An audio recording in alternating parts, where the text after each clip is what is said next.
The stranger with a quiet stare at sun baked the narrow road leading into the village of Darapur. It was a forgotten place. No signs, no tourists, just dusty lanes, stray goats, and old men playing cards under banyan trees. The village had one well, one market, and a temple so ancient that even the elders didn't know when it was built. Time moved slowly here, as if the air itself was heavy with stories no one wanted to tell. That day, the silence was broken by the soft hum of a motorbike. Villagers looked up from their chores as a man rode into the village. He wore a faded black jacket, sunglasses even though the sun was setting, and a backpack slung lazily over his shoulder. Some whispered that he looked like an actor. Others just stared. KeanuReeves had arrived. But no one knew it yet. He stopped near a tea stall. The boy at the counter, no older than 14, offered him a glass of warm chai with trembling hands. Keanu gave a gentle smile and nodded in thanks. The boy blinked. He had seen faces like this in pirated DVDs, but never in real life. Especially not here. "What brings you to Darapur, stranger?" asked an old man with a white beard, his voice full of suspicion. Keanu looked at him quietly for a moment, then spoke in a voice so calm it silenced the others nearby. "I'm just passing through. But I heard this village has a heart." "A heart?" the old man scoffed. "This village has fists and fear." Before Keanu could ask what he meant, a loud roar echoed from behind the temple walls. It wasn't the roar of a beast. It was human, but filled with something wild and dark. Villagers froze in place. Women pulled their children close. Even the goats scattered. "He's back," someone whispered. "The fighter." Keanu turned to the direction of the sound. "Who is he?" he asked softly. They didn't want to say his name.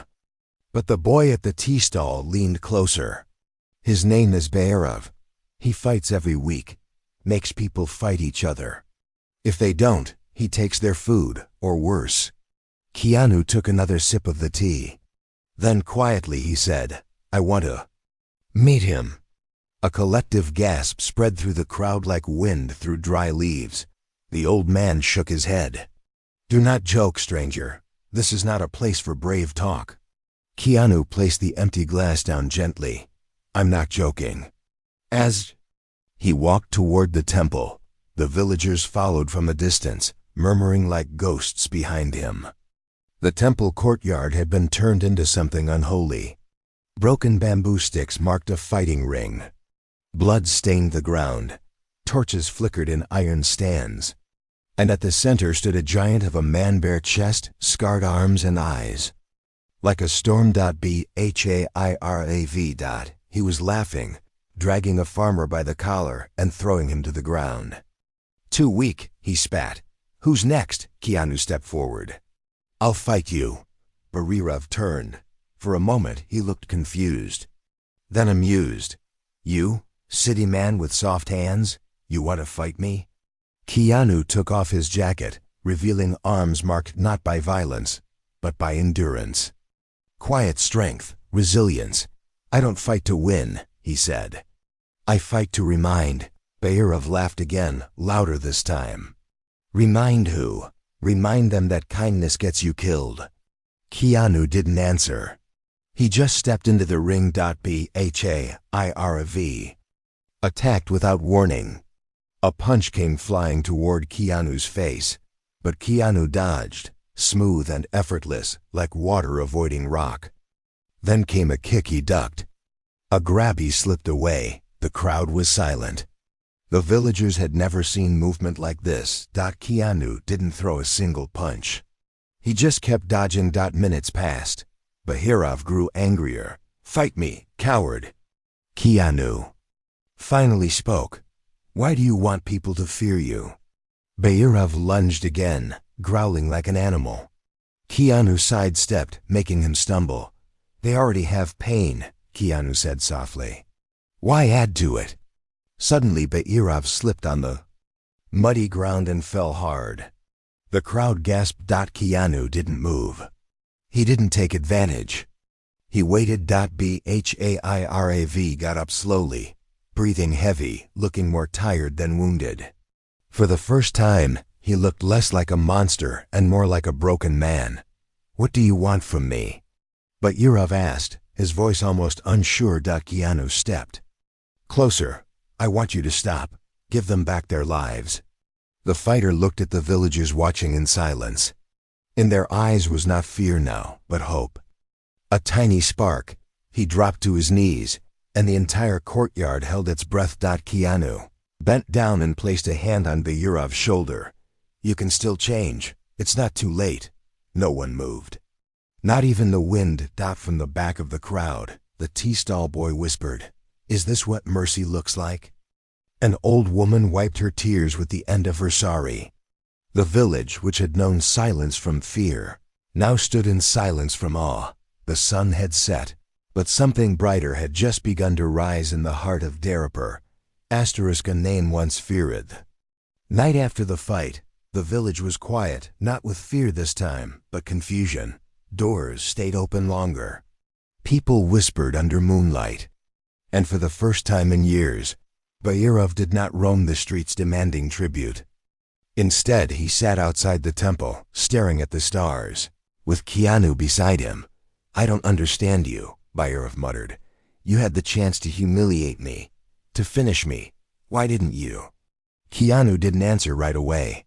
He looked at the stars, like they held something deeper than all the pain in the world. "I've learned something," he said. "When you fight anger with anger, you feed it. But if you face it with peace, you starve it." Bhairav scoffed. "Easy words, hard life." Keanu turned to him. "But life was already hard, wasn't it? Hurting others never made it easier." Bhairav was quiet after that. For once, no one called his name in terror. No footsteps ran from him, no curses. Just silence. The next morning, Keanu rose early and walked through the village. Children peeked at him from behind their mothers' saris. The tea stall boy ran up to him with a hot glass of chai, shaking from excitement. "You didn't punch him," the boy said. "But you still beat him." Keanu smiled softly. "Maybe the real win is when no one has to get hurt." People gathered around slowly, like flowers opening to morning light. Some offered fruit. One woman brought him fresh roti. Even the goats followed him now, as if sensing the change. But not everyone was pleased. Behind the crowd, two men stood, watching. They were Bhairav's old friends, or more truthfully, his enablers, Jagat and Ranveer. They had grown rich collecting money from villagers on Bhairav's behalf. They didn't like this new peace. "He's ruining everything," Jagat hissed. Ranveer nodded. "We need to do something before he breaks what we built."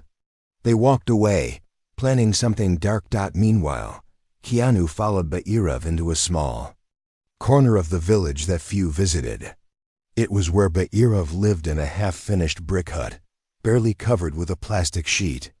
Inside were broken tools, a rusted cot, and a faded photo of a woman and child. Keanu paused at the photo. "Your family?" Bhairav looked away. "They left, long ago. When I became this," Keanu stared at him. "And if they saw you now? They wouldn't believe it." Keanu sat down on the floor. "Then let's give them a reason to," Bhairav frowned. "What do you mean?" "Help me fix the well." Later that day, Keanu stood with Bhairav near the village well. The old stone structure had cracked. Its water had turned muddy. Women waited for hours just to fill a single pot. Keanu rolled up his sleeves. Bhairav hesitated, but followed. They cleaned debris, replaced old stones, and dug new channels. Villagers watched in disbelief. Bhairav, who once controlled the water by fear, now worked to restore it. By sunset, fresh water began to flow again. A cheer erupted. Children danced, women cried. And the old man who had once warned Keanu now came forward and touched Bhairav's feet. Bhairav pulled away, ashamed. "Don't," he whispered. "I don't deserve this." But the old man smiled. then earn it. Each day. As the village lit small lamps to celebrate the return of clean water, Jagat and Ranveer watched from the shadows. "He's making us look weak," Jagat said, eyes burning. Ranveer nodded. "We need to remind the village who holds the power." They walked toward the food GRANARY. Midnight. Smoke rose from the village edge. Someone screamed. Keanu and Bhairav ran out to see flames licking the sky. The food granary was on fire. Villagers rushed with buckets. Children cried. Old women fell too. Their knees. Bhairav's eyes widened. "No, I stored food there. For the winter. For everyone." Keanu placed a hand on his shoulder. "Then we don't waste time. We save what we can." Together, they pulled open burning doors. Keanu wrapped his scarf around his face and rushed inside. Bhairav grabbed sacks and ran out with them, coughing. From the smoke. People joined them, some in fear, some in awe. They didn't save all of it. But they saved enough. As dawn broke, the fire had died. The granary stood charred, but standing. The villagers looked at the two men, covered in ash, exhausted, but unbroken. "Thank you," a woman whispered. "You could have let it burn." Bhairav didn't speak. He just sat on the ground, shaking. Keanu sat beside him. "You didn't start the fire," he said. "But now you have to face who did." Bhairav knew. His eyes darkened with pain. "Jagat and Ranveer." Keanu nodded slowly. "And what will you do?" Bhairav didn't answer. Not yet, but the village had changed. So had he. The fight he didn't want. Morning after the fire, ash still hung in the air like a ghost that refused to leave. The village smelled of smoke and soaked grain. Yet amid the loss, something stirred hope, cautious but growing. Women swept the streets early. Men began rebuilding the granary's door. And in the center of it all, Bhairav stood silently, holding a hammer in one hand and guilt in the other. Keanu watched from a distance. He knew the fight had shifted. It was no longer about fists or strength. It was about trust. And trust was harder to earn than victory. Bhairav walked up to him, head bowed. "I think I'm ready," he said. Keanu raised an eyebrow. "For what?" "To speak the truth." Later that day, the village gathered near the banyan tree. People came without being called. Some leaned against walls, others sat on the ground. The air was heavy with questions. Bhairav stepped into the center, his shadow long on the dirt. "I owe all of you something," he began, voice rough. "For years, I took what wasn't mine. I scared you, punished you. I made you bow when I should have protected." The crowd listened, silent but alert. Bhairav, single quotes, S hands shook as he continued. "I did it because I thought power would make me feel safe, but all it did was leave me alone." An old man spoke up. "And what about the fire?" Bhairav looked him in the eye. "I didn't set it, but I know who did. Jagat and Ranveer. They were my friends once. Now they are enemies of peace." A murmur spread through the villagers. Keanu stepped beside him. "The question is, what do we do now?" Before anyone could answer, a voice interrupted from the back. "You do nothing." Jagat snarled, stepping forward with Ranveer beside him. Both held sticks, crude but threatening. "You think you can erase everything with pretty speeches?" Jagat shouted. "You think they forgot who made them tremble?" Ranveer pointed his stick at Bhairav. "You're soft now, weak. This village needs strong hands, not soft hearts." Keanu stepped forward, calm but unshaken. "Then let's talk, not fight." Jagat laughed. "Talk? We don't talk to strangers." He rushed at Keanu, but in a blur. Keanu sidestepped and swept his legs. Jagat hit the ground hard, groaning. Ranveer growled and charged next, but this time Bhairav stepped in. He blocked the swing and twisted Ranveer's arm until the stick fell. "Enough," Bhairav said, voice low. "You want fear? Go somewhere else. We're done with you." The villagers didn't move at first. But then, one by one, they stepped forward. A farmer, a tailor, the tea stall boy. Even the old man. They formed a circle, standing around Jagat and Ranveer, not with weapons, but with presence. United. Jagat single quotes as eyes darted around. He saw no escape, no followers. Only truth. This isn't over, he spat. Keanu spoke, firm but kind. You're right, it's not. But it can be, if you choose peace. They didn't reply. They just walked away, defeated not by violence but by unity. The days that followed were unlike any Darapur had seen. Bhairav became something no one expected, a builder, a helper, a listener. He fixed broken roofs, carried water for elders, taught the children how to defend without hurting. People didn't forget his past, but they saw his present. And that was enough to start forgiving. Keanu stayed, quietly, in a hut behind the temple. He didn't ask for attention. He ate with the farmers, laughed with the children, and prayed with the monks. One night as they sat under the stars again, Bhairav turned to him. How do you do it? He asked. Do what? Keanu replied. Keep carrying other people's pain without it breaking you. Keanu was quiet for a moment. Then he said, I don't carry it. I walk beside it. And when it gets too heavy, I share it with someone who understands. Bhairav nodded slowly. Thank you for walking beside mine. Keanu smiled. We all need someone to walk beside us, even if it's just for a while. One morning, a young woman arrived at the village gate with a child beside her. She looked tired, unsure, but determined. Bhairav froze when he saw her. Mira. He whispered. She was the woman in the photograph. Her eyes met his. I heard the village changed. I had to see it for myself. The child peeked from behind her. Bhairav knelt down, tears in his eyes. This is my son? Mira nodded. Keanu stood back, quietly watching. Reached out, but hesitated. Do I have the right? Mira looked at him for a long moment. Then she placed the boy's hand into his. Maybe not the right, she said. But now, you have the chance. The village didn't clap. They didn't cheer. They just smiled quietly. Sometimes healing doesn't shout. It whispers. Keanu turned and began walking down the road that led out of Darapur. The tea stall boy chased after him. Where are you going? He asked, breathless.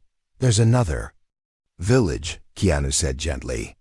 Another place with a heart that's been forgotten. The boy nodded, holding back tears. Will you come back?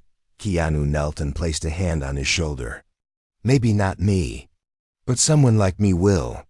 He walked off into the morning mist, leaving behind not a hero, but a seed. And the village of Darapur had finally learned how to grow again. Echoes of peace weeks passed since Keanu left Darapur, but his presence remained like a silent wind. In every corner of the village, the banyan tree still swayed gently. The well now gave clean water, and for the first time in many years, children played without glancing over their shoulders.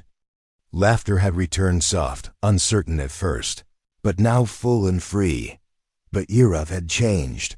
He still walked with the strength of a fighter, but his fists were open, now not to strike, but to lift.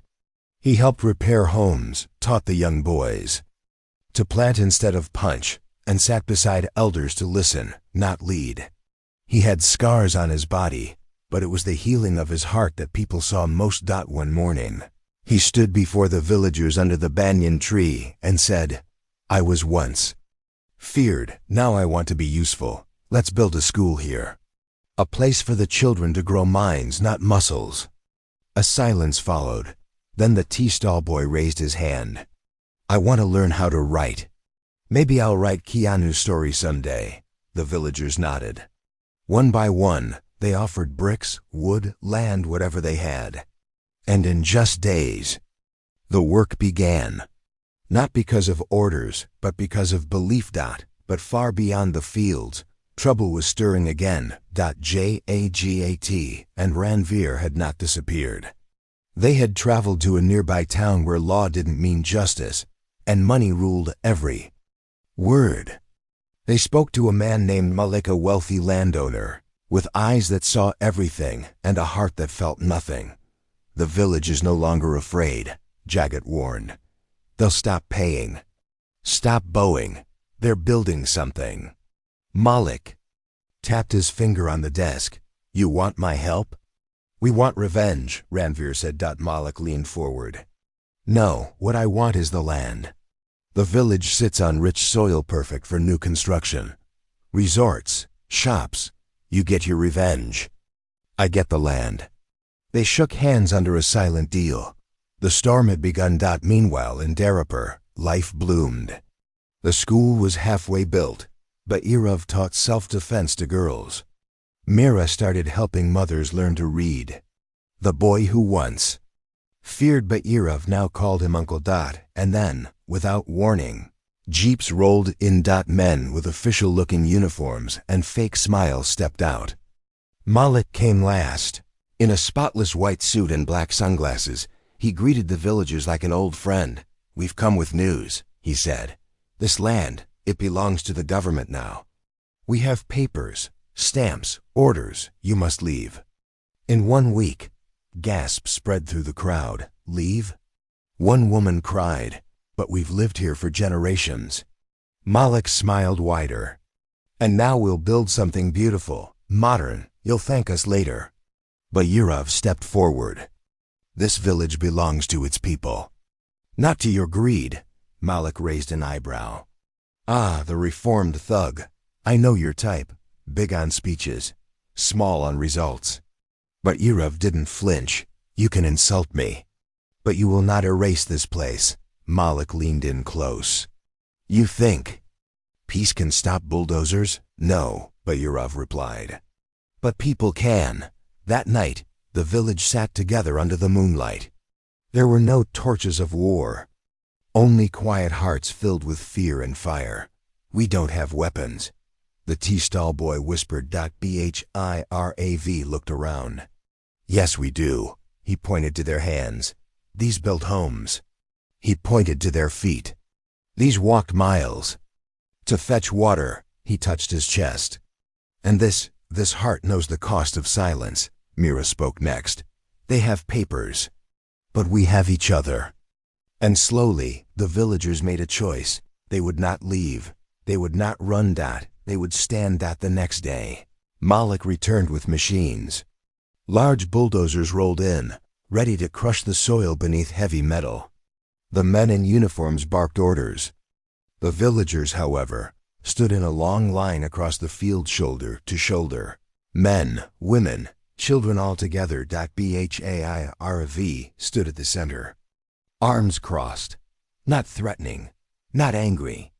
Just UNMOVABLE. Malik stepped out, surprised by the wall of people. Do you really want to be crushed? He asked, amused. Keanu single quotes. His voice suddenly rang out from the crowd. Maybe you should be asking what will crush you. Everyone turned. Keanu was back. Covered in dust from travel, eyes steady, his presence quiet but powerful. Malik frowned. You again? Keanu walked up beside Bhairav. Yes, me again. And this time, I brought friends. From the road came more footsteps, dozens, people from nearby villages. Strangers Keanu had helped on his journey. They came holding signs, tools, and cameras. I told you, Keanu said, turning to Bhairav. Someone like me would return, Malik growled. You think this changes anything? Keanu nodded. Yes, it changes everything. He pulled out a document signed, legal, sealed. Your papers are forged. I had someone check. This land is protected under cultural heritage law. Your plan is illegal. Malik's face turned pale. Sirens were heard in the distance. Real police, not paid ones. Malik's men began to scatter. Even the bulldozer drivers backed away. Within minutes, Malik was in handcuffs, and Darapur stood tall, not because of violence, but because of voices. Because of unity. Because one man reminded them that change is not loud, it is consistent. As the sun set that day, The villagers sang a song they hadn't sung in decades. One about rivers and roots. About standing together. Bharv looked at Keanu. Why did you come back? Keanu smiled. Because you weren't done writing your story. And neither was this village. The tea stall boy handed him a new cup of chai. Can you stay this time? Keanu looked around, then shook his head. Someone else needs help. Far away, just like you did. Bharv placed a hand on his shoulder. We'll keep going.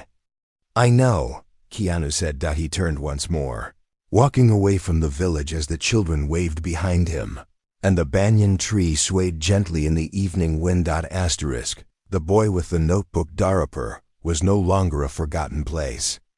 People from neighboring villages started to visit, not for help, but to learn. They came to see how peace had replaced fear, how a man like Bharv could become a teacher, and how the spirit of one traveler had sparked a fire no bulldozer could ever crush. But while the world outside took notice, something quiet was growing within the village. It began with the tea stall boy. His name was Run. He had watched everything from the first fight under the temple, to the fire in the granary, to Keanu's silent departure. And now he had started to write. He used pages from old-school notebooks and a stubby pencil. Each morning, before opening the tea stall, he sat under the banyan tree and wrote down what he saw, what he felt, and what he never wanted the world to forget. The man who didn't fight with his fists, he scribbled one day, but with his stillness. One evening, as the sun dipped behind the hills, Arun sat beside Bharv and read aloud one of his pages. You were a storm once, he said, but now you are rain, soft and needed. Bharv chuckled, a rare sound still new to his lips. I don't deserve such kind words. Arun looked up. You earned them. And in that moment, Bharv felt something break free inside him. A small, heavy piece of shame that had refused to leave. But peace never goes unchallenged for long. One night, a stranger arrived. He didn't smile, didn't speak much. Just asked one question. Where's the fighter called Bharv? His name was Darshan, tall, lean, and full of quiet rage. He claimed he was a fighter from the city. Said he had heard stories of the beast who became a saint. I came to test it, he sneered. See if the claws are really gone. But Bharv stood firm. I have no interest in fighting you, Darshan laughed. Then you've already lost. The villagers gathered, whispers filling the air. Many feared that Bharv would be forced to fight again. Some even doubted he could resist. Darshan stepped forward. You used to make people kneel. Now you serve tea and fix wells. Is that what a real man does? Bharv didn't flinch. A real man doesn't need to break others to prove he's whole. Darshan's voice grew louder. So you hide behind peace now? No, Bharv replied. I stand in front of it. The stranger raised a hand ready to strike, but Bharv didn't move. The entire village watched, frozen. Darshan lowered his arm slowly. You really won't fight me? I'm not your enemy, Bharv said quietly. Then who is? Darshan snapped. Bharv looked into his eyes. The one inside you. Darshan stood there for a long time, fists clenched. Then, without a word, he walked away, leaving behind confusion, silence, and something else. Respect, Arun later wrote.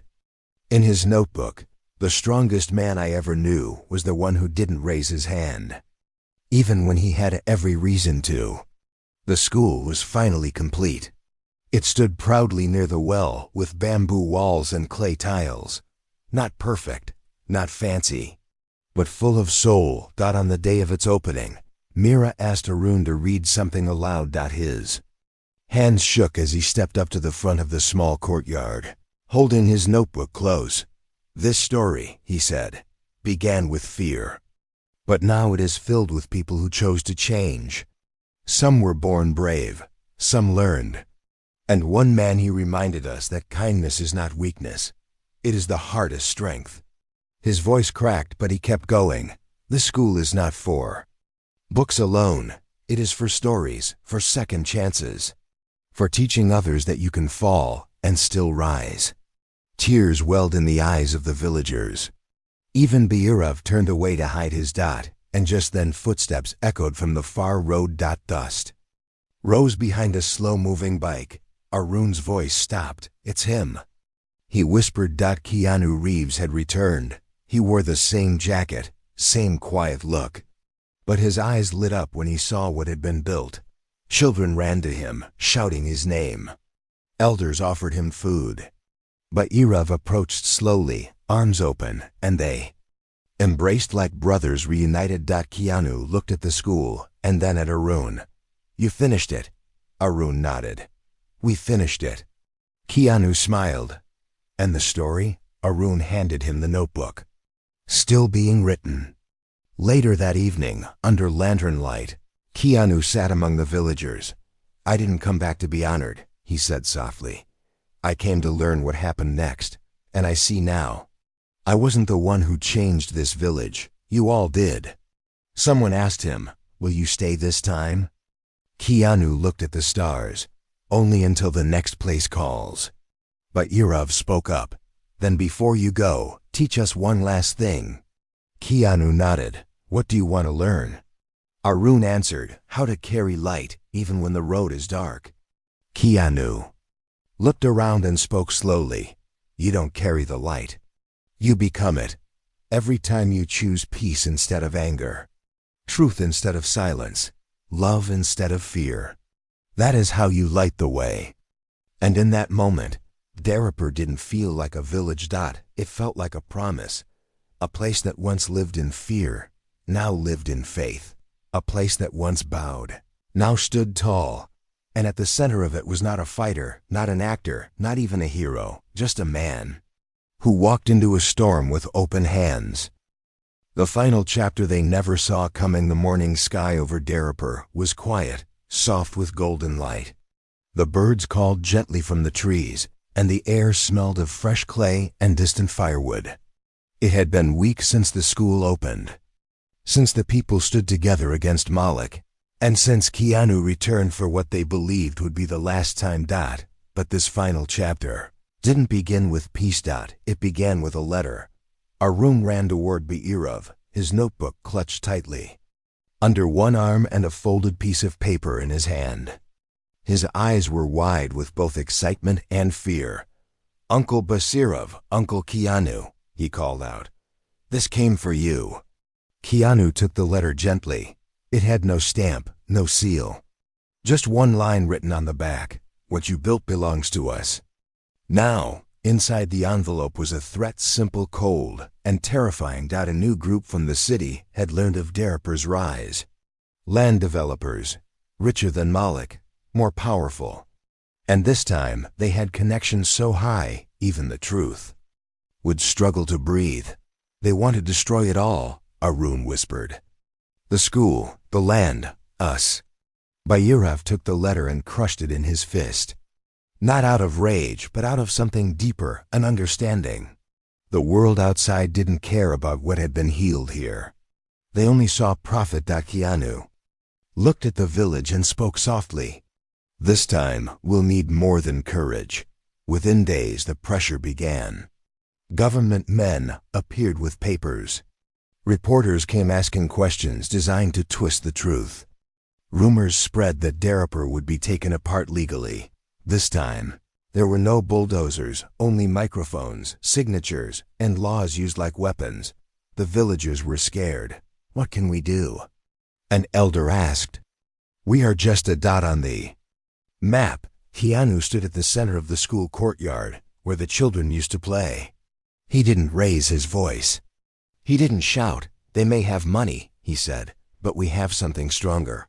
What? Arun asked. Keanu smiled gently. A story. Keanu asked Arun to read his notebook aloud, one chapter at a time. The villagers gathered every evening under the banyan tree. He read about the night the well was fixed, about the fire, the first fight, the moment Beirov dropped to his knees, the day Mira returned. And the time Darapur stood against Malakdat, and then something happened. Story spread. Someone recorded Arun's readings. They uploaded it to a village internet hub in a nearby town. People listened. They shared it, from one phone to another. Across borders, into cities, into government offices, into newsrooms. The world began to see Darapur not as land but as life. A famous writer posted the story on social media. Then an actor, then a human rights lawyer. The village's quiet stand had become a worldwide echo. Days later, officials returned. This time with hesitation in their steps. The leader, wearing a sharp blue suit, looked around uncomfortably. He cleared his throat. "We've reconsidered. This village will remain as it is, untouched." A cheer broke out. Old women cried. Children danced. Bhairav hugged Arun, who was now crying with joy. But Keanu just stood back, smiling quietly. That night, a celebration lit the village. Lamps floated in the air.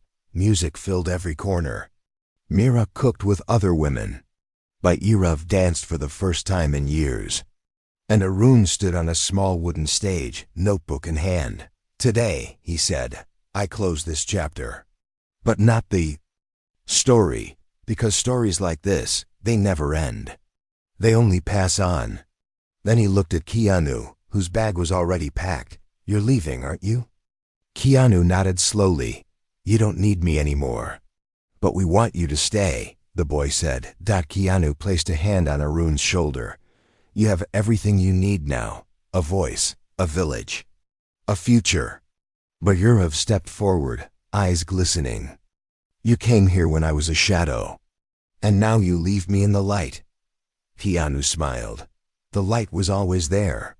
You just needed to turn toward it." He began walking toward the same dusty road he had once arrived on, under a sky full of stars and silent promises. But then Arun ran after him one last time. "Wait." Keanu turned. "I finished writing it," Arun said. Holding out the notebook, Keanu took it gently. On the cover, in simple, childlike handwriting, it read, "The man who changed a village without raising a hand." Keanu looked down, then back. "Up, thank you," he said. "But you were the true author all along." And with that, he walked away into the night quiet, calm, and unforgettable. The village of Darapur never returned to what it was before, because once peace touches a place deeply enough, it never truly leaves.